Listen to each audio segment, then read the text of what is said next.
Hoy comenzamos una nueva serie titulada Los Misterios de Dios.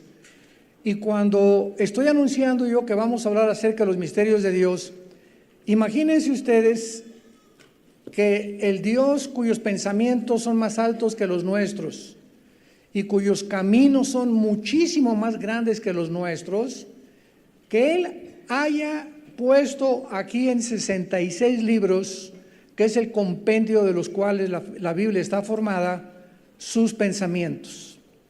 Entonces, cuando venimos a la Biblia, no estamos leyendo a Carlos Marx, no estamos leyendo a Sigmund Freud, ni a Friedrich Nietzsche, ni a Stephen Hawking, ni a Richard Dawkins, ni a ninguno de los más grandes pensadores, filósofos, escritores que tú me puedas mencionar.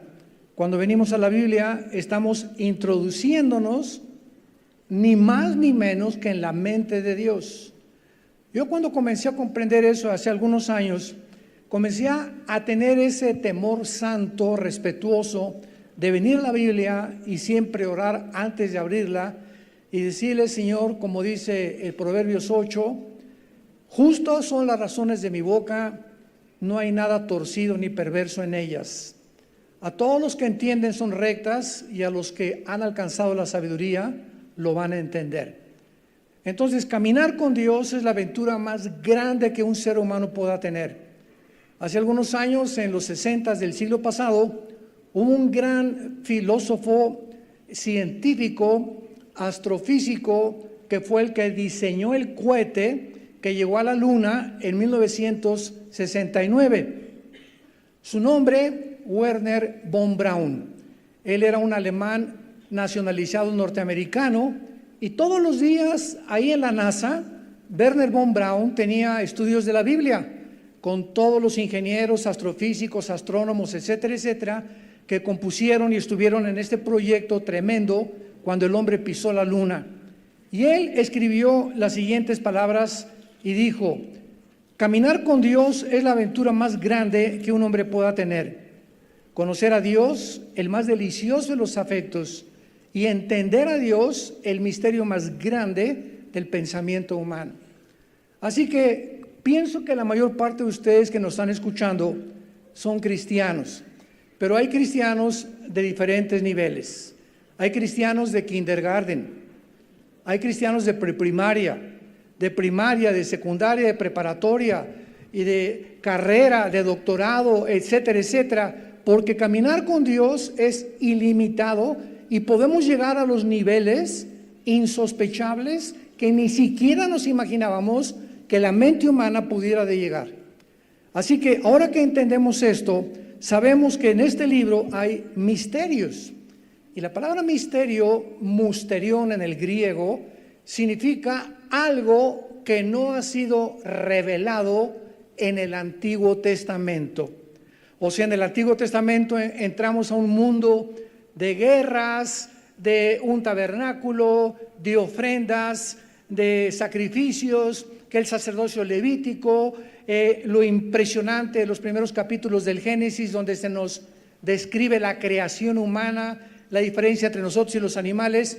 Y detrás de todas estas cosas, los que ya han estudiado el Antiguo Testamento han encontrado, ¿verdad?, ¿qué significa eso de las ofrendas y el sacrificio de sangre?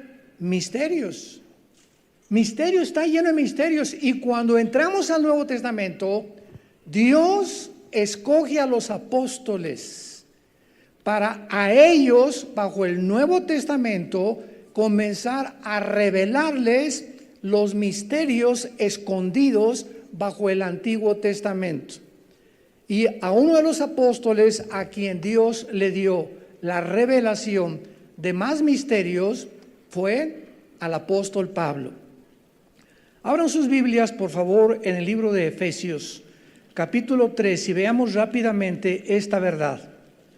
Efesios, capítulo 3, y dice así: por esta causa, yo, Pablo, prisionero de Cristo Jesús por vosotros los gentiles, si es que habéis oído de la administración de la gracia de Dios, que me fue dada para con ustedes, que por revelación me fue declarado el misterio, como antes lo escrito brevemente, leyendo lo cual puedan entender cuál sea mi conocimiento en el misterio de Cristo. Misterio que en otras generaciones, o sea, en las generaciones anterior a él del Antiguo Testamento, no se dio a conocer a los hijos de los hombres, como ahora es revelado a sus santos apóstoles y profetas por el Espíritu, que los gentiles son coherederos y miembros del mismo cuerpo y copartícipes de la promesa de Cristo Jesús por medio del Evangelio. En otras palabras, a Pablo se le revela que no solamente Dios vino por los judíos, como aparece en el Antiguo Testamento, y es un misterio por qué Dios escogió a los judíos, lo cual ya hemos explicado anteriormente, porque si hubiera sido los mexicanos, los hondureños hubieran dicho, ¿y por qué no a nosotros? Y si hubiera escogido a los franceses, los italianos hubieran dicho, ¿y por qué no a nosotros? La cuestión es que Dios escoge a un grupo étnico, geográficamente localizado, en uno de los puntos más pequeños geográficamente del globo terráqueo, para a través de los judíos formar una familia, la primera familia que se formó, después formar un estado, después una nación y finalmente, ¿verdad?, a través de ellos traer a Jesucristo y las Escrituras como las tenemos hoy en día. Entonces, en el Antiguo Testamento, los judíos creyeron que ellos eran privilegiados y consentidos de Dios, pero no se les reveló hasta que el Espíritu Santo vino y comenzó a morar dentro de los seres humanos en Pentecostés, que no eran los únicos, sino que ahora los gentiles, y estamos hablando de palestinos, libaneses, árabes, mexicanos, ingleses, de cualquier parte del mundo, podíamos junto con ellos formar parte de una nueva entidad que se llama en la Biblia la iglesia. ¿Qué cosa es la iglesia? Viene de un prefijo griego ekklesia. Ek es un prefijo que significa hacer a un lado o sacar. Iglesia es un conjunto de personas o un grupo o una asamblea. Entonces, ¿qué es la iglesia? Es un conjunto de seres humanos que han sido puestos aparte, no físicamente, porque el error tan grande fue irse a monasterios, irse, ¿verdad?, a conventos, con la cosa de, pues si me aíslo del mundo, voy a encontrar a Dios, cuando la Biblia nos dice todo lo contrario, que no estamos en el mundo, pero debemos vivir en el mundo para hablarle a la gente de Cristo.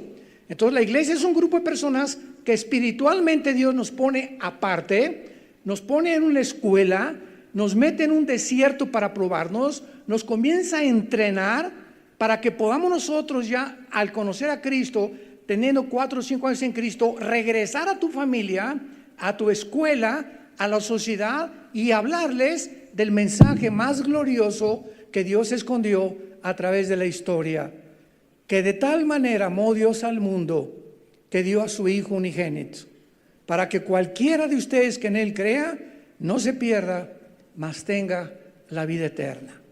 Si tú eres parte de la iglesia, si tú te llamas cristiano, tú eres un testigo de Dios.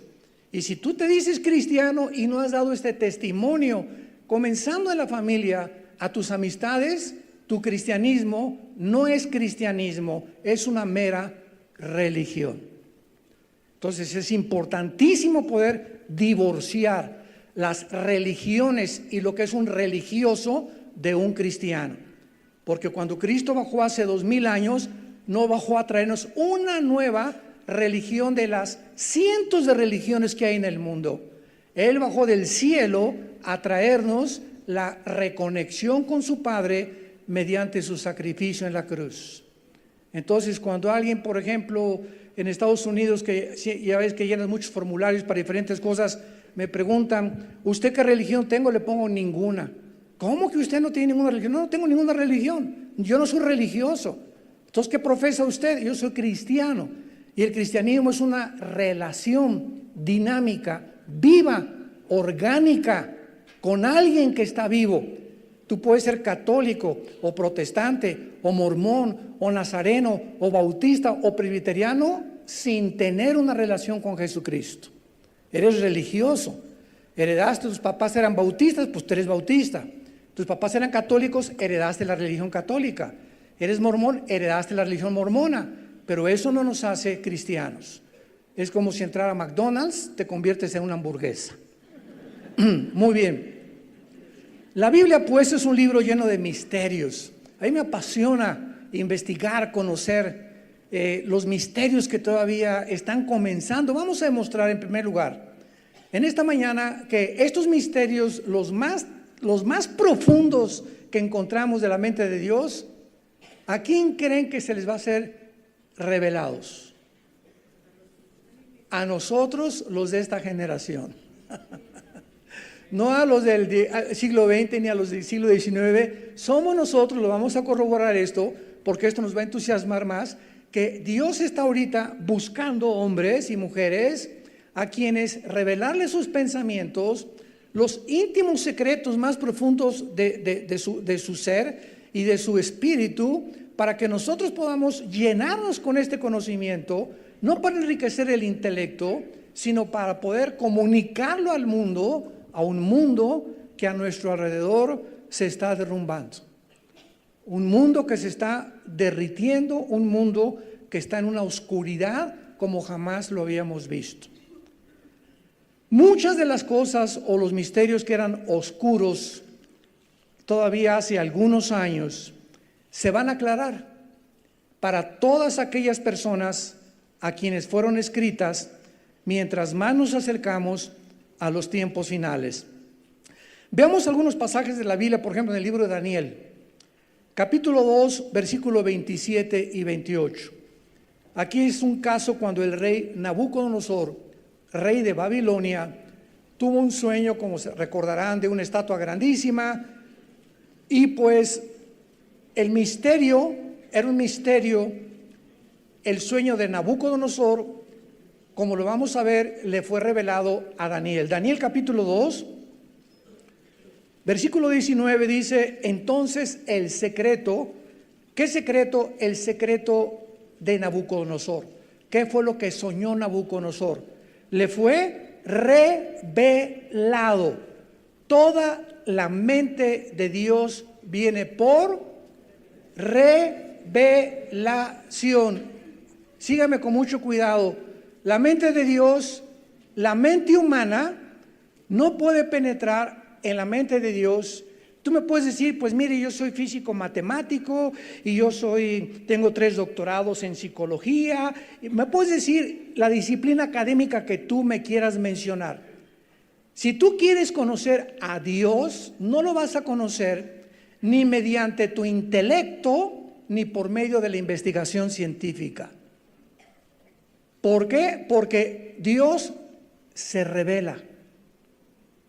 Y esta revelación viene de nosotros de querer contactarnos con alguien muerto, porque no va a ser con tu tía Cleofas con la que te vas a comunicar.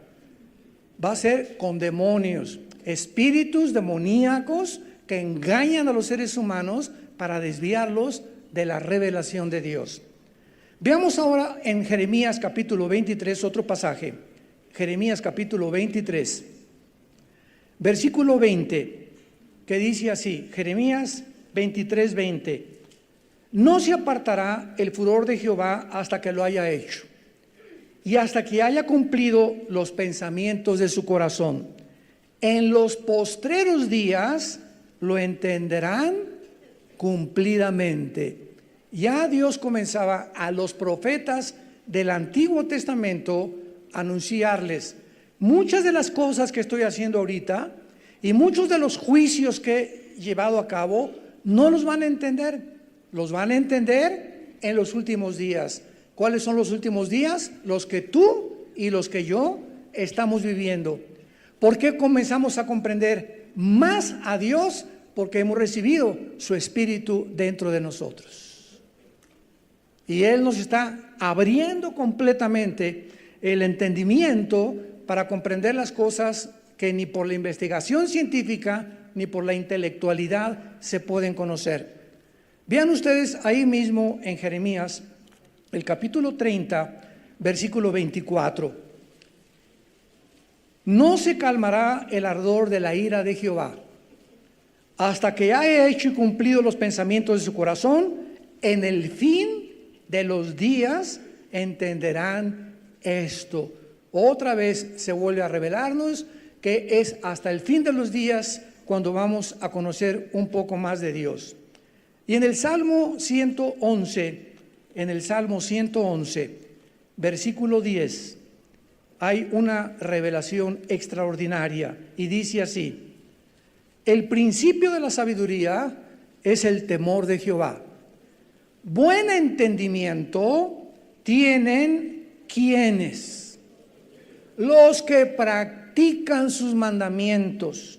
Su loor permanece para siempre. Porque hay cristianos que todavía, hermana, ¿podemos celebrar Halloween? Hermano, ¿puedo ir a este lugar? ¿Puede un muchacho usar tatuajes?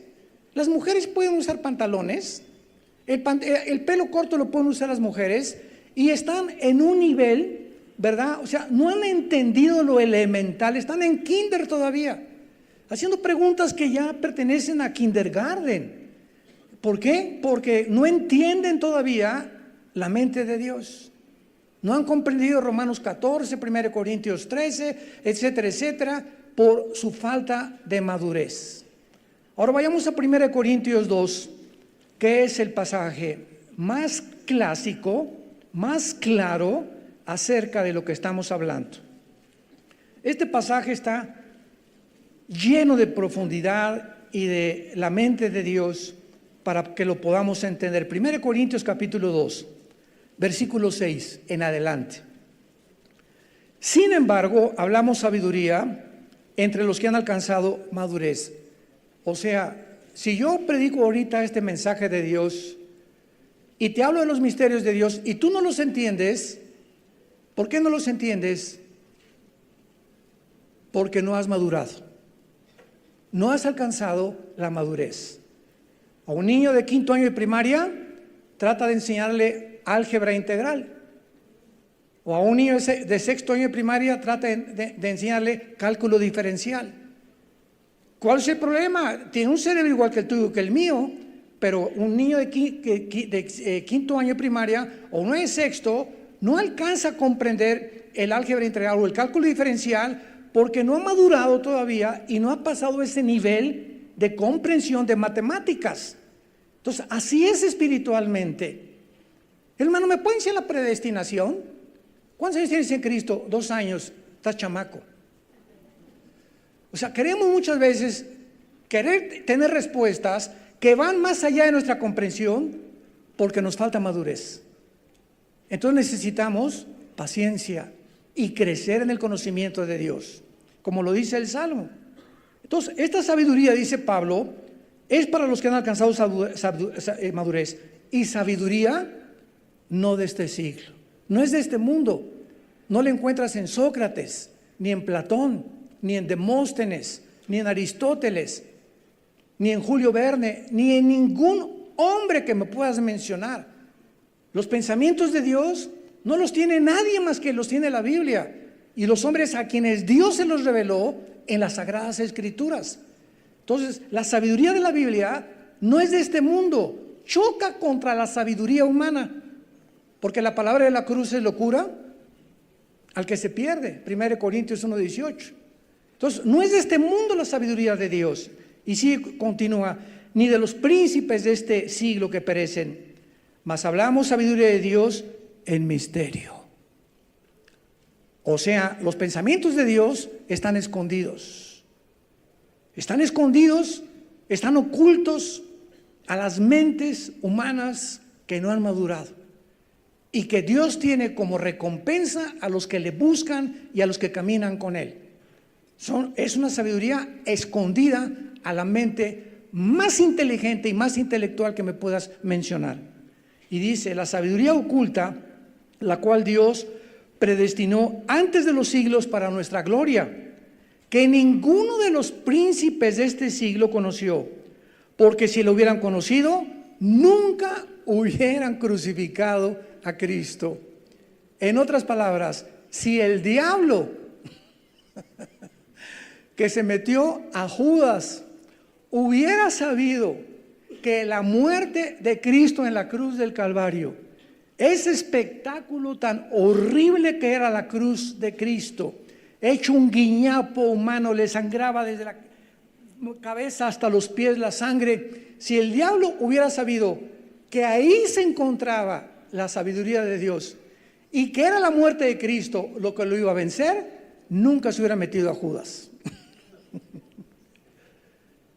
Si lo hubiera sabido, ni de chiste agarra a Judas y se mete en él, como dice Juan capítulo 13, que se metió el diablo a Judas y lo fue a vender por 30 miserables monedas de plata.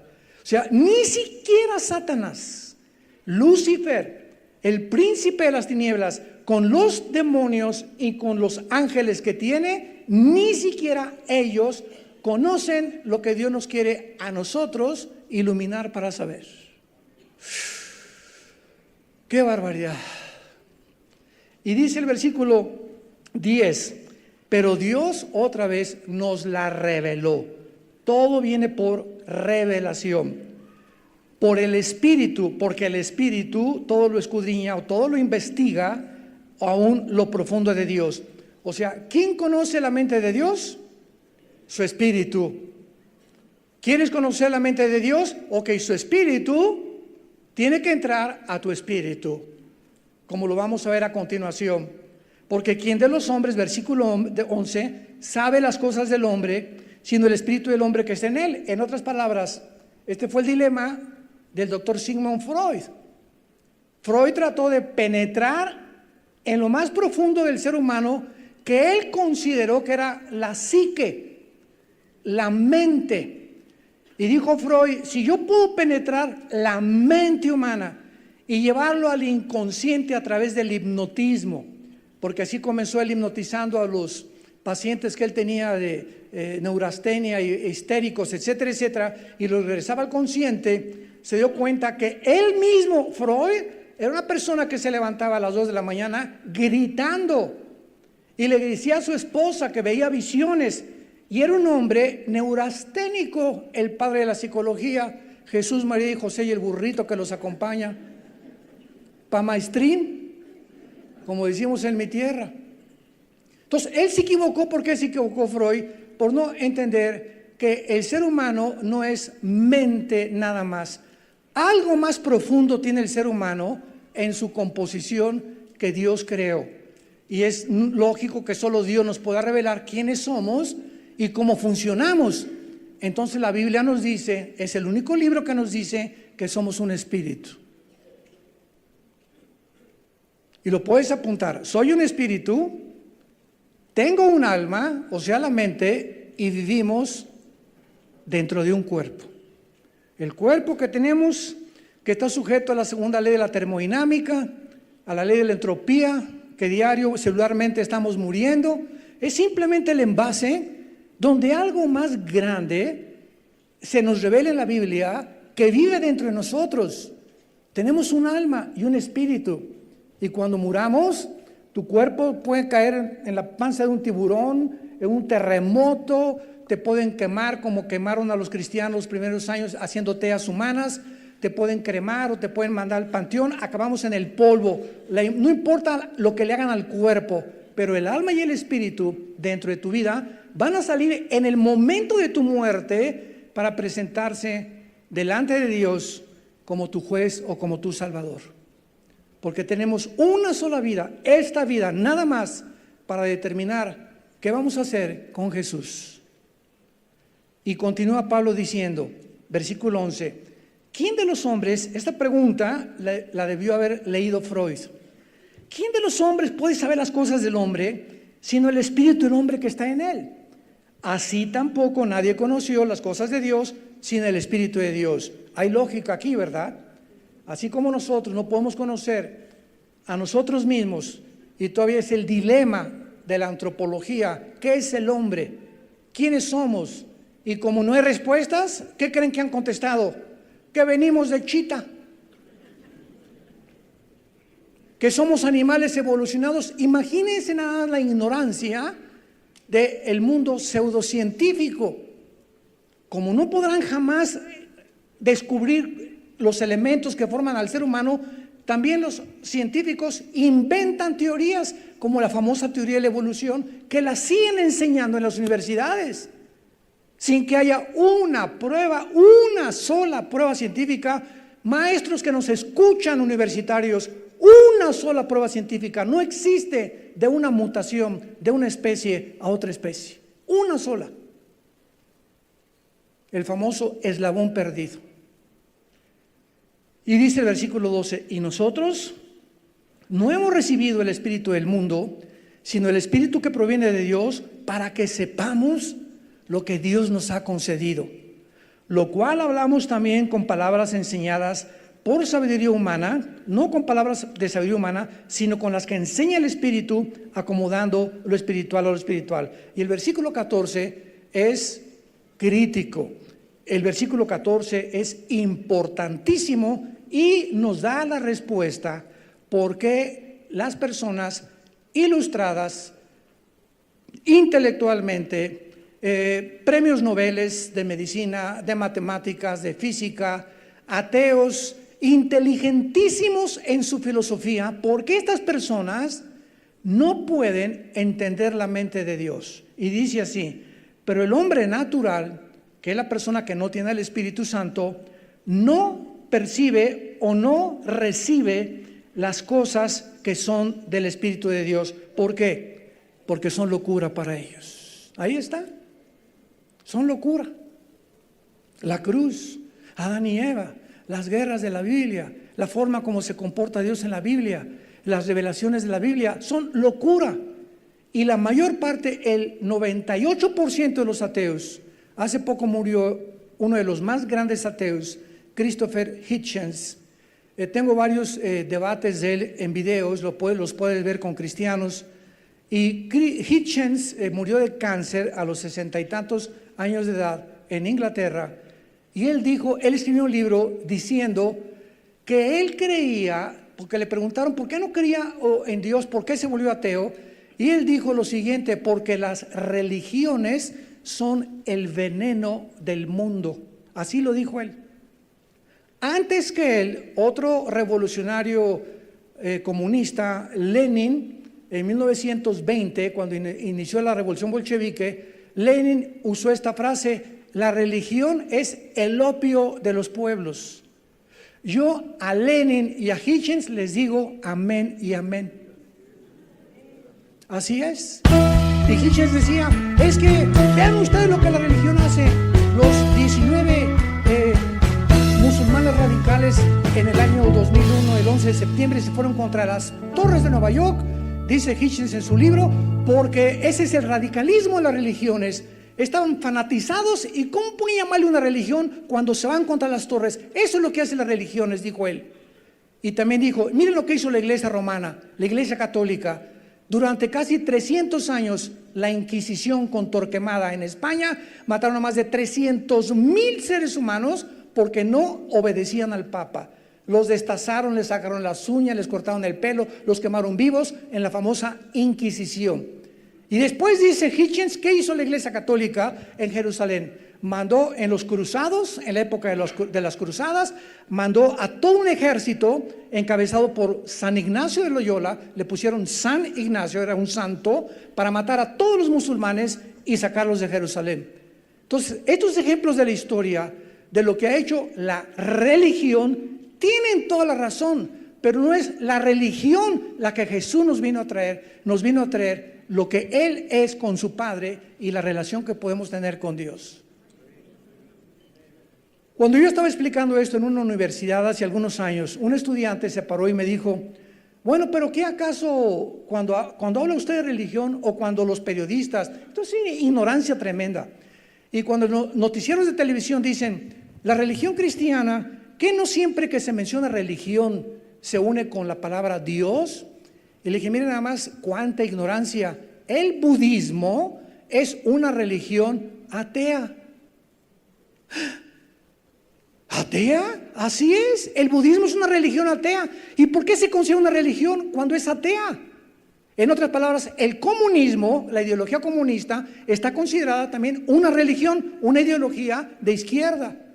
Y es atea, materialista, humanista y sintoísta, si es que se van al oriente. Pero entonces no necesariamente cuando hablamos de religión hablamos de Dios. Cuando nosotros vamos a presentar esta información y esta revelación a las universidades, siempre los directores nos han dicho: oiga, doctor Alducin, usted viene a hablarnos de religión porque usted trae la Biblia. Le digo: ¿quién le dijo a usted que la Biblia es un libro religioso? Es que habla de Dios. Y pues el budismo también habla de Buda y está clasificado en la Enciclopedia Británica como una religión y es atea. Los hindúes traían millones de dioses. El comunismo no habla de Dios y es considerado una religión. ¿A qué me dice usted que la Biblia es un libro religioso? La Biblia, le contesto, es el documento histórico, el primer libro en haber sido impreso en la imprenta de Gutenberg. El libro que contiene los registros más antiguos de física, de genética, de biología, antropología, paleontología, química, psicología, psiquiatría y la disciplina académica que tú me quieras mencionar. Y se quedan así: ¿de veras? ¿No son leyendas? Cabeza de pera. ¿Por qué se expresan así? Por ignorancia. Fue lo que oyeron. En el noticiero una persona dijo esto, o un comentarista dijo esto, o sus maestros ateos en la universidad, es lo que le enseñan a los alumnos. La ignorancia, Jesús dijo, por la falta de conocimiento, mi pueblo va a morir. Y Jesús dijo: cuando tú conozcas la verdad, esta verdad que se encuentra en Jesucristo, te hará libre. ¿Libre de qué? De las religiones, del paganismo, de las tradiciones que hemos heredado, de los programas que nos metieron en el input en nuestro cerebro equivocados, que nuestros papás, nuestros hermanos, nuestros maestros, somos los programas que nos han metido y por eso funcionamos como funcionamos. Tú eres lo que eres porque así eres en tu corazón. Tu filosofía dicta completamente tu psicología y tu psicología tu conducta. Muy bien, veamos ahora dos ejemplos de estos misterios en el Nuevo Testamento que en el Antiguo Testamento no se conocieron. Uno, la iglesia, como ya lo acabamos de mencionar. No lo hicieron porque no les fue revelado ni a Jeremías, ni a Daniel, ni a Habacuc, ni a Amós, ni a Zacarías, etcétera, etcétera. Nadie en el Antiguo Testamento sabía que iba a venir un grupo o una entidad nueva llamada la iglesia. Y nosotros vemos que fueron los apóstoles los que lo pudieron entender. Y lo podemos comprobar porque en Hechos 1:6, cuando ya Cristo está ascendiendo a los cielos, ¿cuál fue la última pregunta que estos cabezones le hicieron a Cristo? Y hubiéramos estado nosotros en la misma posición. Ya que lo vieron resucitado y todo, le preguntaron: ¿restaurarás el reino cuando vengas? Seguían pensando que después de Israel seguía el reino mesiánico. Y como Cristo no lo cumplió y murió en la cruz, le preguntaron que si iba a regresar. No vieron que había un intermedio entre el reino milenial y la época de la iglesia que tú y yo estamos viviendo. Los mismos apóstoles, ya viendo a Cristo resucitado, no lo entendieron. Ya en el capítulo 2 de los Hechos viene el Espíritu en Pentecostés y los apóstoles comienzan a tener entendimiento del programa y del calendario de Dios. Y el otro es el arrebatamiento o el famoso rapto de la iglesia. El rapto de la iglesia no se había revelado en el Antiguo Testamento.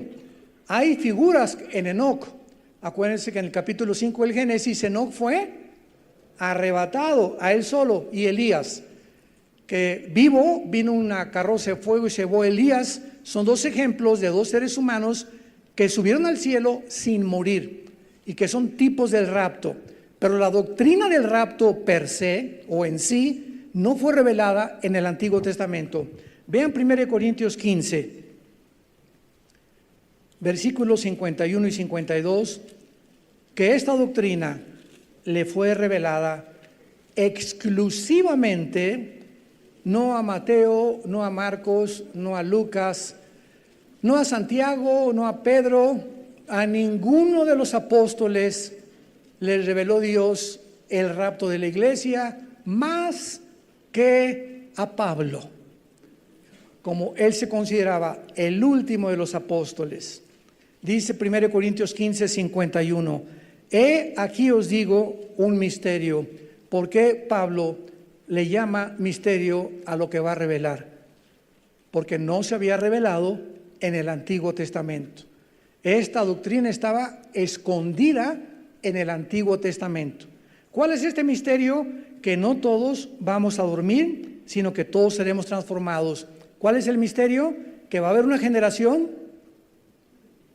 de seres humanos, que tal vez seamos nosotros, que no vamos a saber lo que es morir. De repente, millones de seres humanos van a desaparecer en el planeta Tierra, millones de personas. Pilotos se van a estrellar porque los pilotos del avión desaparecieron. Accidentes de tráfico porque los choferes desaparecieron. Todos los niños menores de edad van a desaparecer. Y la gente va a comenzar a buscar, ¿qué pasó? ¿Qué pasó? ¿Qué creen ustedes que van a contestar? ¿Se acuerdan? Se los llevaron los ovnis, ¿verdad? Esta aparición de los supuestos extraterrestres desde 1946 no es coincidencia. Ayer me mandaron un artículo que ya la Marina de Estados Unidos, los pilotos están comenzando a tratar de cazar ovnis, o sea, de investigarlos para ver cuál es su origen. Las Naciones Unidas tienen a una mujer hindú que está al frente de la investigación de los ovnis, y los que más investigan los ovnis es el Vaticano. El mismo Papa Francisco declaró hace algunas semanas que él cree que si hay extraterrestres, tal vez haya salvación por ellos en la cruz. Virgen de la Macarena.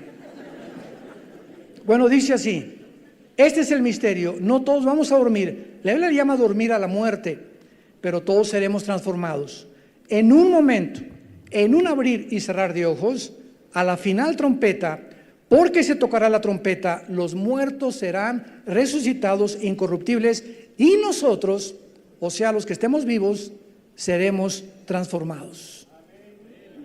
Esta verdad también la explica en 1 Tesalonicenses 4, del 16 al 17, que los muertos primero que murieron en Cristo van a resucitar antes que nosotros, y cuando ellos resuciten, ahí vamos detrás de ellos nosotros, dejaremos la pura ropa en el suelo. El cuerpo se deshará, nuestro espíritu y nuestra alma se saldrá de nosotros y nos iremos. Jesús nos está esperando en el aire para llevarnos con Él y regresar con Él en su segunda venida antes de establecer su reino milenial. Muy bien, ahora veamos nosotros algunos pasajes rápidamente claves que nos hablan acerca de los misterios que Cristo fue el primero en comenzar a revelarlos. Mateo capítulo 3. ¿Recuerdan ustedes que todas las parábolas, todos los cuentos, como le llama mucha gente, de Cristo, se le llamó parábolas? Y recuerdan ustedes que en los tiempos de Cristo nadie lo entendía. Cristo, después de contar un cuento o una parábola, salió un sembrador y sembró semilla junto al camino. Una semilla se cayó junto al camino, vinieron las aves y se llevaron la semilla. Otra semilla cayó en un camino lleno de espinas. Estos son los que oyen la palabra y no duran otro sembrador sembró junto a piedras, y también por el afán del mundo y el dinero se ahogó la semilla. Y finalmente la cuarta semilla fue sembrada en buen corazón. Estos son los que se siembra la palabra y dan fruto al 100%. Y cuando Cristo hablaba estas parábolas, Mateo capítulo 13, versículo